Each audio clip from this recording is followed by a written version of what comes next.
कानपुर देहात जिले का कस्बा है झींझक, जो अपने आप में ऐतिहासिक भी है और ख़ास भी।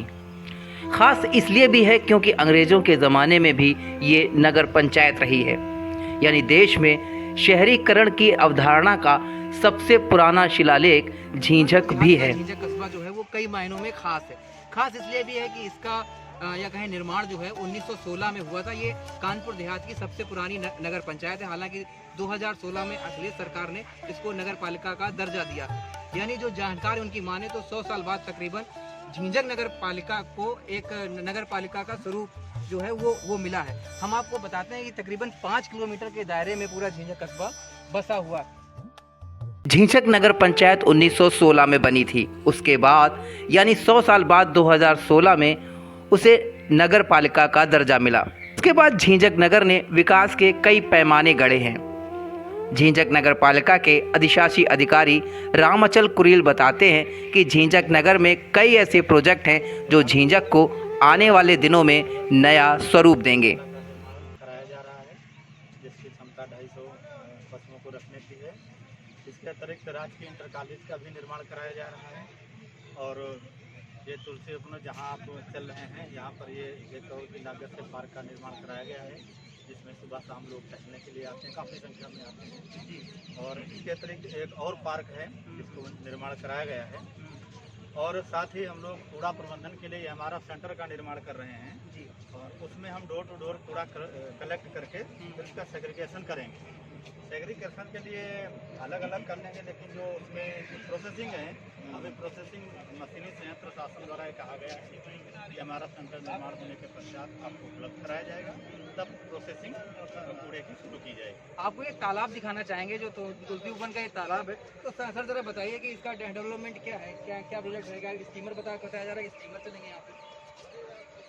इस पर इसमें उस जो लाल पत्थर से इसको सजाया जाएगा, इसका टेंडर हो गया। इसमें झूले लगाए जाएंगे बच्चों के लिए जी। और इसमें जो भी आवश्यक हैं लोगों के टहलने के लिए, प्रबंध करने के लिए जी, वो सब इसमें उपलब्ध कराए जाएंगे। जैसे पीने के लिए उत्तम पानी की व्यवस्था है, यहाँ पर डस्टबिन रखे हुए हैं और कई प्रकार के पेड़ भी लगाए गए हैं और लोग इसका उपयोग भी करते हैं। लोग सुबह सुबह आते सुबह शाम में टाइमिंग है इसकी 5 बजे से और 5 बजे सुबह, तो लोग इसका उपयोग करते हैं। काफ़ी संख्या रिस्पांस है, अच्छा है नागरिकों को।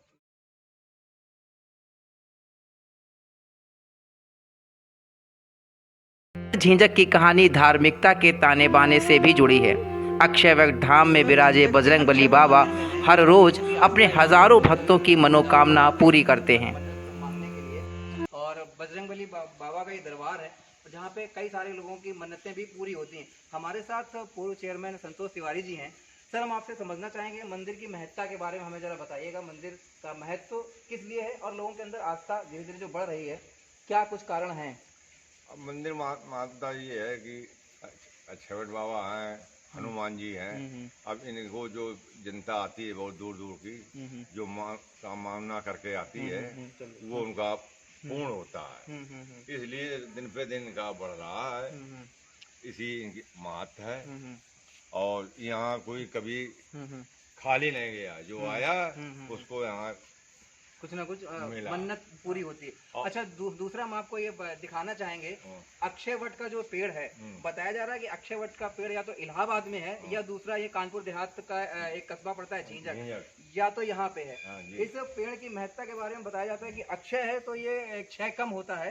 हमारे साथ जो पूर्व चेयरमैन साहब हैं वो जरा बताएंगे। सर जरा बताइएगा पेड़ की महत्ता के बारे में।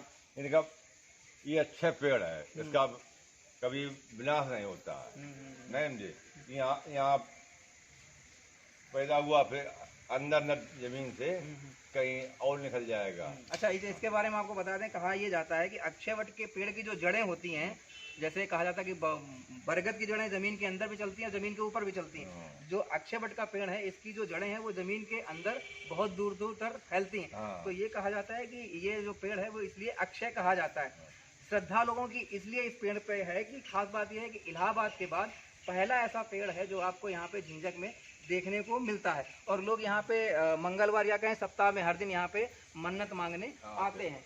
अच्छा सर, और कुछ बताइएगा कि चबूतरे का निर्माण कब हुआ और मंदिर का सौंदर्यीकरण कब से हुआ? 1960 में। 1960 में। हाँ, ये चौथा। और मंदिर का सौंदर्यीकरण? ये तो पिताजी के जमाने में जब 1916 में टोंडिया थी तब ये बाबा जी आए थे। अच्छा जी। अचानक नीम साड़ से। नीम तार के। हाँ। जी हाँ। तो वे यहाँ घूमने आए। यहाँ पहले परशुरामी होती थी, बहुत पुराना धनुजा अबरामी नई शुरू हुई। जी जी जी। तो वे घूमने लेटे में करने आए। तो वे आए तो लुटिया लेटे भूल गए। वो ये मैं लिपट के रोने लगे। पिताजी खबर लगी, सब लोग गांव के खाद वगैरह लेके आए। उसी दिन से बोले, उसी दिन से यहाँ चालू पूजा पाठ शुरू हुआ। तो कुल मिला के ये कहा जाता है कि संत महात्मा जो थे ऐसे जो दुर्लभ वृक्ष हैं उनकी तलाश में थे, और वो महात्मा जब यहाँ पे आए तो उन्हें ये अक्षयवट का पेड़ यहाँ पे दिखाई पड़ा। जब उन्होंने अक्षयवट का पेड़ देखा तो वहाँ से लिपट के रोने लगे श्रद्धापूर्वक।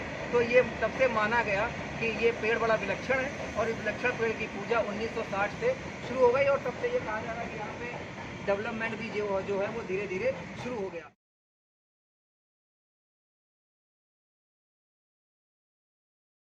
साथ ही झींझक नगर समूची दुनिया में सांप्रदायिक सौहार्द और भाईचारे का भी अद्भुत संदेश देता है। छोटे चौराहे पर आपको मंदिर और मजार एक ही परिसर में देखने को मिलेगी, जो यकीनन हिंदुस्तान में कम ही जगह मौजूद है। बाबा बजरंगबली का दरबार है नीमझाल के पास, और बाबा बजरंगबली के दरबार के पास सैयद बाबा की बता रहे हैं वो मजार है। बिजली आ चुकी है, ये अच्छा रहा, और आपको हम दिखाना चाहेंगे ये सैयद बाबा की मजार है। यानी हिंदू और मुस्लिम जो हैं वो श्रद्धा भाव से, हिंदू मुसलमान दोनों एक साथ हैं। जी जी, और खास बात यही है कि हिंदू मुसलमान जो हैं वो एक परिसर के अंदर आके अपनी पूजा करते हैं, और ऐसा विलक्षण दृश्य आपको मैं समझता हूँ हिंदुस्तान में बहुत ही कम आपको देखने को मिलेगा, जहाँ मंदिर और मजार दोनों एक साथ हों। एक बात बाउंड्री की तरफ। जी, हमारे साथ भाई साहब नाम बताइए। बना जी हैं हमारे साथ, उनसे जरा हम समझना चाहेंगे। बना जरा बताइए कि विशेषता क्या है? ये हनुमान जी का मंदिर था जी, और इसके बाद ये पीपल ब्रह्मदेव बाबा महाराज आ गए जी, और ये फिर यहाँ का बाली ये जगह प्रोग्राम दे दिया सैयद बाबा करके कुछ लोग, पहले बाजार नहीं बनी थी तो यहाँ सैयद बाबा करके लोग मानते थे, कोई ब्रह्मदेव बाबा करके मानते थे, पर काम सबके होते थे। तो एक उनकी पार्टी मुसलमान पार्टी लोगों को जगह नहीं मिल रही थी कव्वाली के लिए, तो हमारे पिताजी ने जगह यहाँ दे दी कि कर लो भाई कव्वाली। जी जी। तो कव्वाली उनकी रात जब प्रोग्राम हुआ तो हम लोग जब देखने आए तो इन्होंने ईंटों की बाजार बना के चद्दर चढ़ाई यहाँ। तो पिताजी ने ये बात की थोड़ा हमने यहाँ भेजा कर दी जगह को कि तुम यहाँ का मजार बनाओ और कव्वाली के लिए अपने कव्वाली लिए जगह दी थी तुम्हें। बोले सवेरे हम ठाकुर साहब हटा देंगे, सुबह हटा दी उन्होंने, फिर एक दिन रात में जोड़ दी, फिर ही जोड़ दी। तो हम लोग हिंदू लोग हैं तो हम लोगों ने कोई बोला नहीं सैयद बाबा, हम लोगों ने काम करते हैं, हम लोग जैसे बाबा की पूजा करते हैं ऐसे सैयद बाबा की पूजा कर रहे हैं। तो निश्चित तौर पे आपको बताएं कि धार्मिक आस्थाएं जो हैं वो अपनी अपनी है, और धार्मिक आस्था जो है वो चाहे हिंदू हो या मुसलमान हो या सिख हो या ईसाई, वो सभी को एक सूत्र में पिरोता है। और ये कस्बे की खासियत ही यही है कि आपने देखा होगा कि हिंदुस्तान में कई जगह दंगे हो चुके हैं, लेकिन झींझक कस्बे का जो इलाका है ये सांप्रदायिक सद्भाव की एक मिसाल है यहाँ पे। और ऐसा परिसर आपको कहीं बहुत कम देखने को मिलेगा जहाँ पे मंदिर भी एक साथ हो और मजार भी एक साथ हो, हिंदू भी पूजा करते हो, मुसलमान भी पूजा करते हो, वो अपनी इबादत करते हो यहाँ पे। तो ऐसा जो क्षेत्र है ये इस कस्बे की यही खासियत है, और एक कस्बा जो है वो अपने अंदर काफ़ी विरासत को संजो के रखता है। वो सांस्कृतिक है, आध्यात्मिक है, ऐतिहासिक है, और इसी ऐतिहासिक कस्बे की जो मिसाल है वो कस्बा झींझक है, जिसमें आप सीधे तौर पर देख सकते हैं कि बाबा बजरंगबली भी हैं, सैयद बाबा की मजार भी है, ब्रह्मदेव बाबा भी है। तो आस्थाओं का जो समागम है वो एक निश्चित तौर पे सभी को एक सूत्र में पिरोता है।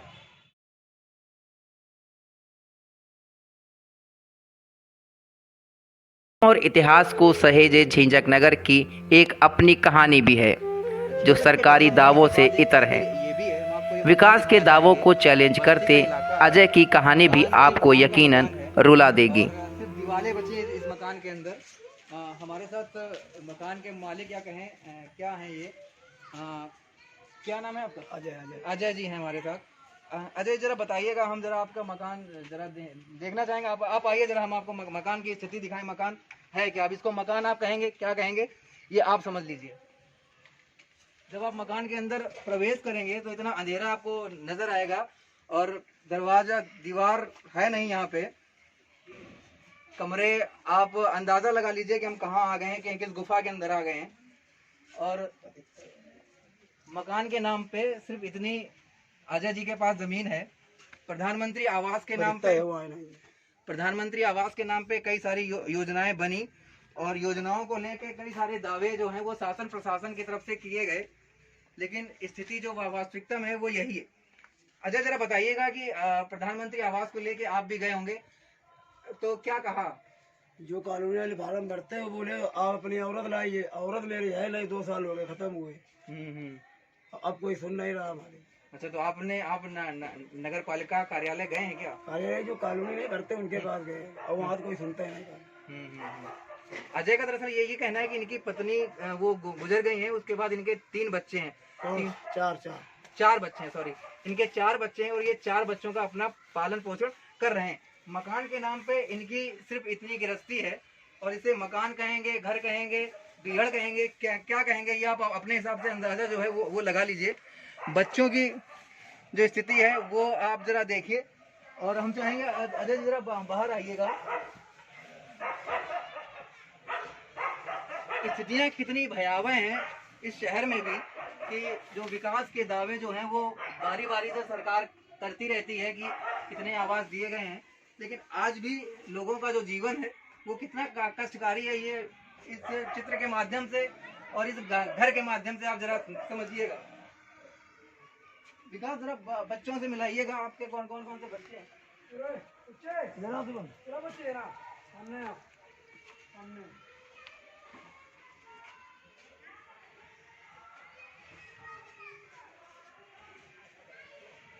एक ये भारत की तस्वीर हम आपको दिखा दें कि विकास के चाहे जितने बड़े बड़े दावे हों, लेकिन अजय का ये परिवार है और अजय के परिवार में उनके 4 बच्चे हैं। 4 बच्चे हैं जो बता रहे हैं कि एक कहीं और गया है, तन पे कपड़े हैं नहीं और खाना कैसे बनता होगा ये अजय बता सकते हैं। अजय, खाना कैसे बनाते हैं? हम भाई हाथ से बनाते हैं, बच्चे बनाते हैं। मतलब आप समझिए कि इतने छोटे छोटे बच्चे जो हैं वो खाना बनाते हैं। कितना संकट है इस झींझक कस्बे के अंदर भी, और शायद जो है वो शासन प्रशासन राजनेता इनकी नज़र इन पे नहीं पड़ी। हाथों में किताब है, बस ये है कि बच्चे अपना जो मुस्तकबिल है, अपना भविष्य है, वो बेहतर करने का प्रयास कर रहे हैं। ये तस्वीर हम आपको इसलिए दिखा रहे हैं कि जब कोई नेता या कोई सरकारी अधिकारी आपके घर में जब ये दावा करे कि गरीबों का उत्थान हो चुका है, तो एक सवाल इन्हीं अजय जैसे लोगों के लिए ज़रूर पूछिएगा।